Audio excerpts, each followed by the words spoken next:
Our Father, who art in heaven, hallowed be thy name. Thy kingdom come, thy will be done, on earth as it is in heaven. Give us this day our daily bread, and forgive us our trespasses, as we forgive those who trespass against us. Lead us not into temptation, but deliver us from evil.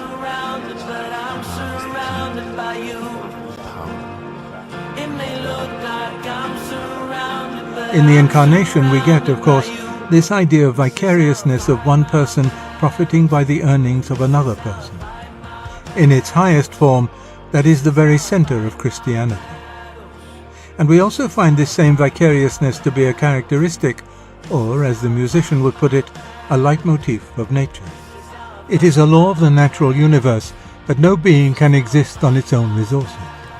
Everyone, everything, is hopelessly indebted to everyone and everything else. In the universe, as we now see it, this is the source of many of the greatest horrors. All the horrors of carnivorousness, and the worse horrors of the parasites, those horrible animals that live under the skin of other animals, and so on.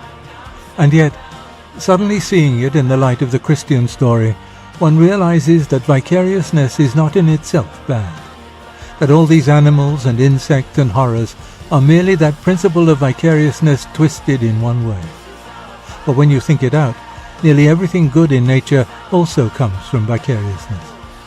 After all, the child, both before and after birth, lives on its mother, just as the parasite lives on its host, the one being a horror, the other being the source of almost every natural goodness in the world. It all depends upon what you do with this principle. So that I find in that third way also that what is implied by the Incarnation just fits in exactly with what I have seen in nature. And, this is the important point, each time it gives it a new twist. If I accept this supposed missing chapter, the Incarnation, I find it begins to illuminate the whole of the rest of the manuscript. It lights up nature's pattern of death and rebirth, and secondly, her selectiveness, and thirdly, her vicariousness.